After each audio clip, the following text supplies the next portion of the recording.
No DQ Galaxy. We are live with a recap of Friday Night Smackdown. 1 night away until the Elimination Chamber premium live event. What an interesting ending to the show. We'll get to that here in just a few moments.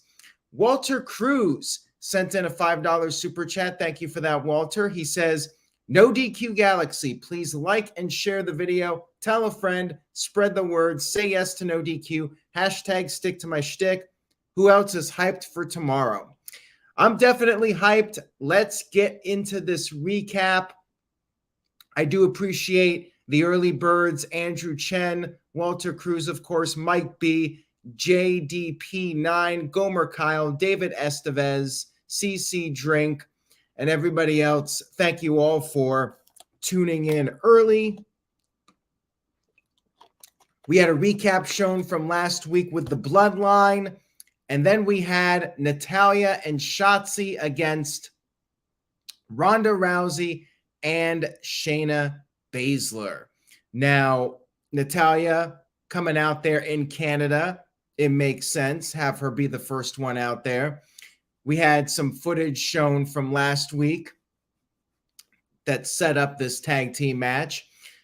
Ronda and Shayna Baszler were wearing their black belts to the ring.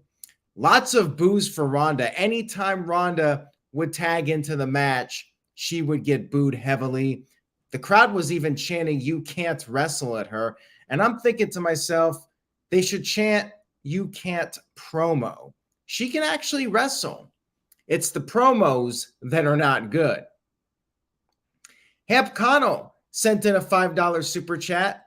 Thank you for that, Hamp. Says, today in history, 2002, the WWE debut of the NWO.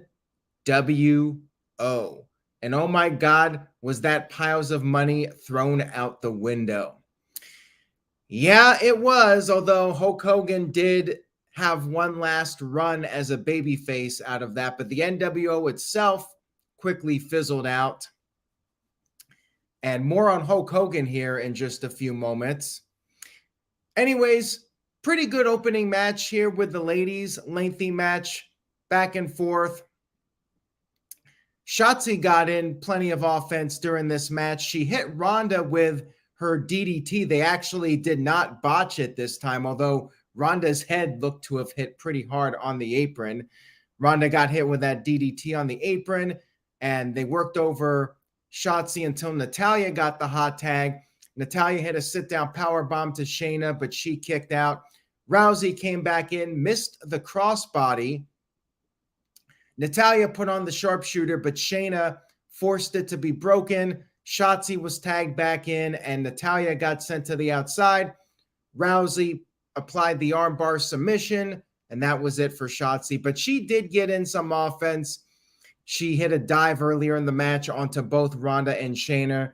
And like I said, it was back and forth here. It wasn't a squash match by any means. No surprise that Shotzi took the fall, since Natalya's in the chamber match, and obviously Ronda and Shayna are being built up for WrestleMania by the looks of things. We had a Bloodline and Sami Zayn video package showing their history throughout 2002. And then we had Hit Row in the ring for a rap performance, and they were getting booed out of the building.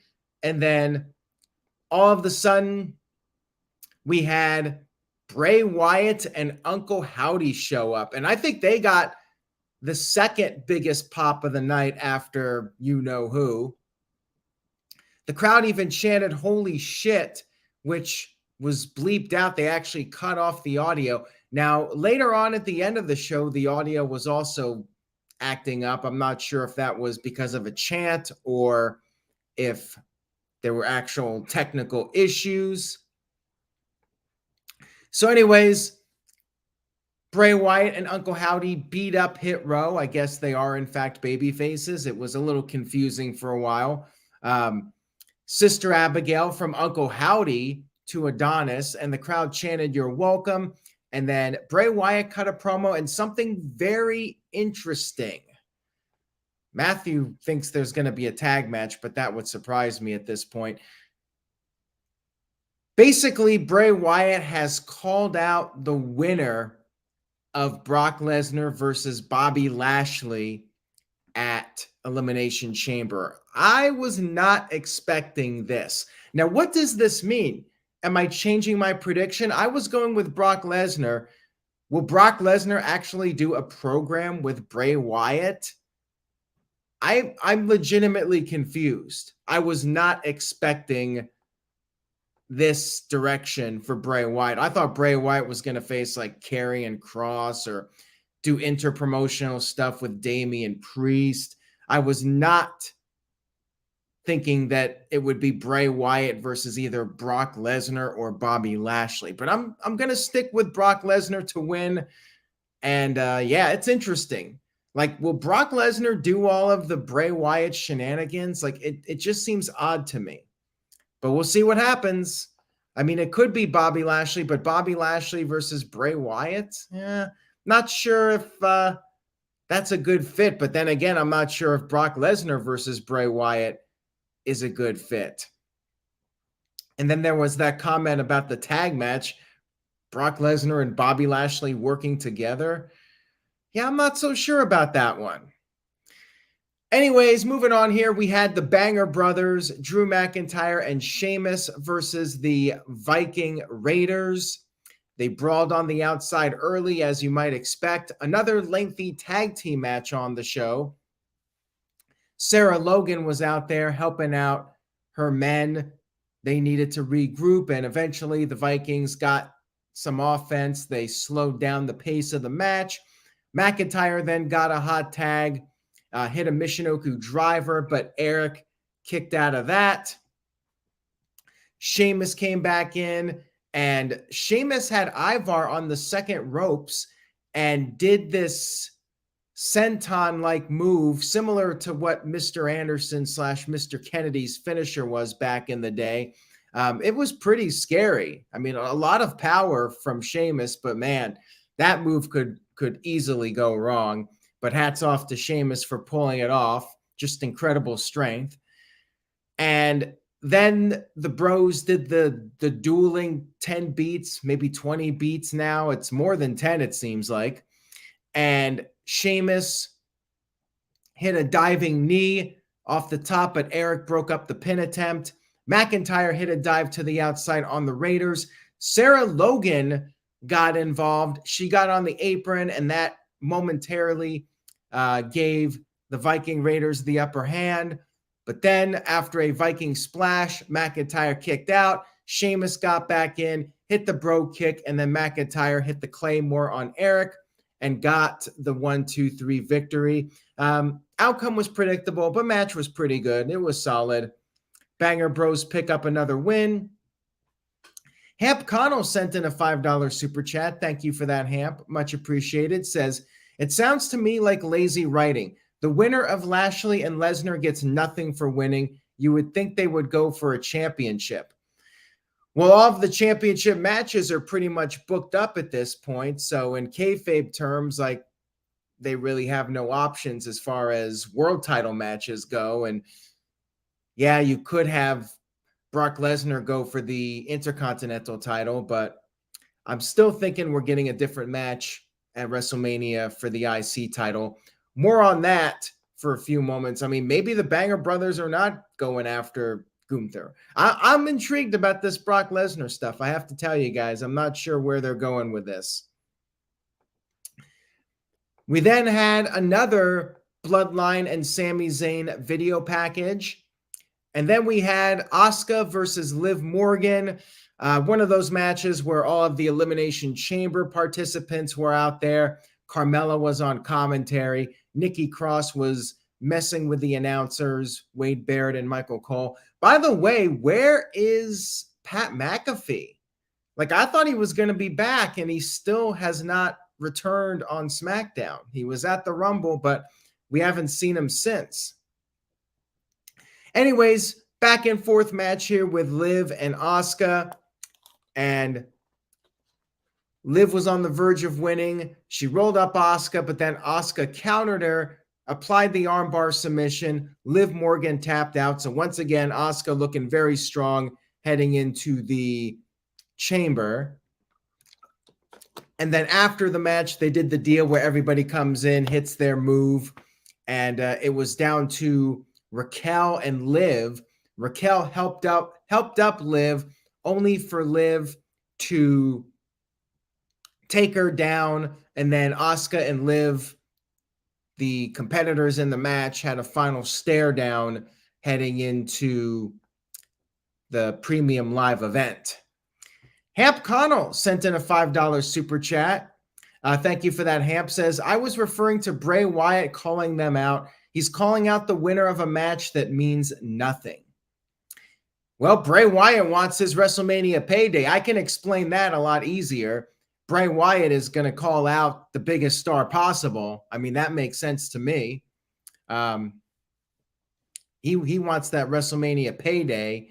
And, Brock Lesnar, will they accept it? I mean, Brock Lesnar is up for any challenge. He fought Dean Ambrose at a WrestleMania, so why not Bray Wyatt? Michael sent in a $2 super chat. Thank you for that, Michael. Apparently, Pat said on his show that it was a one-time thing. Well, that's very disappointing. I thought he was coming back after the college football season, so I'm a little surprised and a little disappointed, to be totally upfront here. Like I wanted Pat McAfee back on a regular basis. So I'm hoping that he will be back soon and we can get him on commentary every week. It's not the same, with all due respect to Wade Barrett, not the same without Pat McAfee. And then we had Rey Mysterio interviewed backstage. They showed footage from last week after the four-way match where Santos Escobar and Rey Mysterio shared an intimate moment where they exchanged masks. I guess Santos is turning babyface. But anyways, Karrion Kross hijacked the promo, called Rey a pathetic excuse for a father, and dared Rey to do something about it. And then they announced that there will be a rematch. Rey Mysterio versus Karrion Kross on next week's SmackDown. Why? I don't know, but whatever. I mean, I suppose Dominic Mysterio could cost Rey the match to set up WrestleMania, but I mean, I'm over Kross at this point, unfortunately. I mean, I liked the guy, and I still do, but I feel like the character has little to no credibility at this point. So we'll see what they do. But I mean, the real focal point here is setting up Rey Mysterio's WrestleMania match. And then we had the Intercontinental Championship match, Gunther versus Madcap Moss. Yeah, Madcap Moss. Match was good, though, but I had trouble getting into it just because I knew Madcap Moss had no chance of winning this whatsoever. But he held his own. It was a pretty lengthy match, was not a squash by any means. Moss got Gunther down several times, got numerous close calls, several near falls, hit the punchline, but Gunther kicked out. Moss hit a fallaway slam off the second rope, but again, Gunther kicked out. And during the match, Gunther was trying to apply the sleeper hold. He finally got it on, and then he picked up the win with the power bomb. Unfortunately for them, the crowd was kind of checked out of the match, which, I mean, Madcap Moss was in it. Can you blame them? They were starting the Olay chant for Sami Zayn before Sami Zayn even came out there. By the way, Brian Duff said, #Diet Pepsi. If you guys are into soft drinks, and in particular Diet Colas, head over to my personal channel, youtube.com/Aaron Rift. I have a Diet Cola taste test video where I try out different Diet Colas to see if I can tell the difference between them. Head over there, youtube.com/Aaron Rift. And of course, Aaron Rift No DQ is the URL for this channel. And if you haven't subscribed already and you're watching on Facebook or Twitter, head over to the YouTube channel and please consider subscribing. All right, so we had our final segment of the evening, which was easily the best part of the show.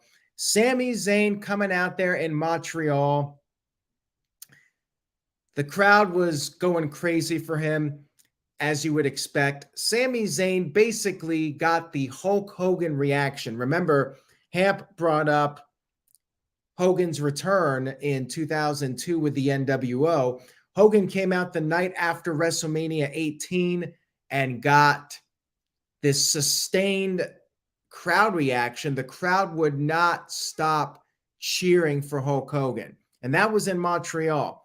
And Sami Zayn essentially got the same exact sustained crowd reaction. First of all, he came out to Worlds Apart, his original WWE theme song, the Babyface theme song, which is awesome. I'm a little surprised that they did not save it, though, until the pay-per-view or the premium live event. But yes, he's got his old music back, at least for now. We'll see what happens after Montreal. So anyways, yeah, they were doing the Olay chant, "You deserve it, Sammy." They just kept doing one chant after another.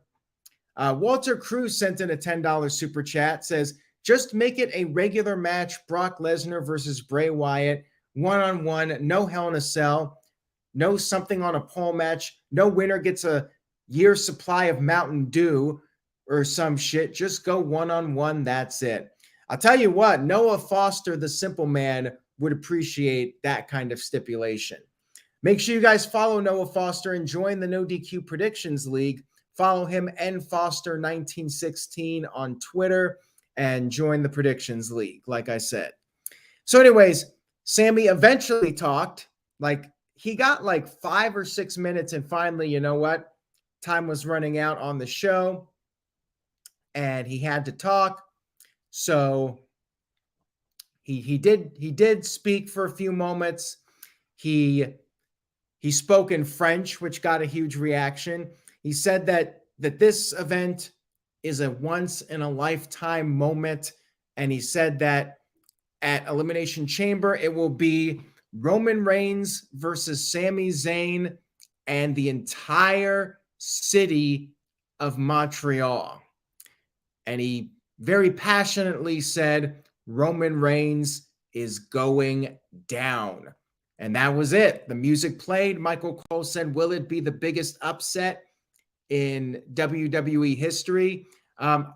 Apparently he said an F-bomb in French. I was not aware. I mean, he got a huge pop for whatever he said. So yeah, if somebody can confirm what he actually said, that would be appreciated. But yeah, that was, epic reaction. And I'm just wondering now, what does this all mean? I remember, guys, last week, Roman Reigns was not there, and Paul Heyman said that for next week's SmackDown, he did not want the Usos to be there. And I thought we were going to see some sort of angle with Roman and Sammy on the go-home show with Jay. Nothing. No Usos, no Roman Reigns. We only had the recap footage. No Roman Reigns whatsoever, which I thought was very interesting. They just had Sami Zayn come out there, milk the crowd, and then say a few things, and that was that. Not what I was expecting for the last segment, but it was a hell of a segment nonetheless. And maybe they decided to hold off Reigns until the actual show just to build up the suspense a little bit more. And maybe they decided it would be more effective to hype up the show to just have Sami Zayn come out there and do that moment. Hamp Connor with a $5 super chat and says, $10 says Sami Zayn and Kevin Owens versus the Usos at WrestleMania in the very first match, and Sami loses by a roll-up pin. I would take you up on that bet because this is not Vince McMahon running the show. If Vince was in charge, then you might be onto something with that comment. But I would be shocked beyond shocked if something like that happened. And Building Nexus sent in a $2 super chat. Thank you for that. Says, I predict KO Will Sammy will save Sammy, I think he meant, like Sammy saved KO. I mean, maybe, could it be, guys? Could we get the upset of the century? Could we see the Bloodline try to interfere? Kevin Owens shows up, and it's kind of like Steve Austin coming out there and helping Mankind beat The Rock to win the WWE title. Will they do the modern day version of that? I mean, it's crazy, right? Like, no way they're going to end Roman Reigns' Universal title run before WrestleMania, right? Like, I guess this worked well because I legitimately am not sure what's going to happen. Like, this crowd reaction, like Sammy said, it's once in a lifetime. Like, we don't see this too often. Not since the summer of Punk, I think, where we really had the fans, and maybe Daniel Bryan too. So I should say Daniel Bryan. You know, CM Punk, Daniel Bryan, and it really took WWE all this time to have a baby face this hot, like Sami Zayn. Building Nexus says it will happen after Sammy loses. Well, I mean, it could, but at the same time, I feel like KO coming out there after he loses doesn't make sense because, like, if you want to stick it to the bloodline, you should be out there beforehand. Like, coming out there afterwards doesn't really make KO much of a friend to Sammy. And Michael said another moment with a $2 super chat is when Eddie Guerrero beat Brock Lesnar for the championship. That was another great moment, and one that I think people were not expecting also, because they figured, oh, you know, Brock's going to WrestleMania. No way Eddie's winning on a B pay-per-view, but it happened. But then again, Roman Reigns is in the middle of 900 plus days as the Universal Champion. So it's really intriguing. I mean, I cannot remember a main event that I was more intrigued about in quite some time. And we'll see what happens. I mean, the atmosphere is going to be off the roof. Whatever they do, it's going to be crazy. But the big question is Sammy going to win? And if he doesn't, and they're sticking with their plan for Cody Rhodes versus Roman Reigns, how do you transfer the heat to Sami Zayn and the Usos? Will the Usos show up? Apparently, they can get into Canada now, so we'll see. We'll see what happens. NoDQ.com will keep you updated with live coverage, so make sure you head over to NoDQ, and then I will be back on the channel afterwards to give my thoughts, and it's gonna be a fun live stream, I'm sure. Stay tuned for all that. Thank you guys for your continued support. Much love and appreciation to everybody out there. Enjoy Elimination Chamber. And by the way, I forgot my letter grade. Sammy's promo was great. I mean, that was A+. The rest of the show, losing my voice here. The rest of the show was okay. Nothing special. We had a lot of video packages and whatnot. So I probably give the rest of the show a B-, but I'm going to give it a solid B. Sami Zayn's promo obviously bumped it up quite a bit. Well, not that much, but yeah, solid B for SmackDown. It was a good show, but it wasn't exactly a must-see show, but it was a fun show if you caught it. And if you haven't, you know, it's worth watching. Not must-see, but it was good. Anyways, guys, that's it. Take care, and I will see you all next time. And don't forget, say yes to NoDQ.com and enjoy the show.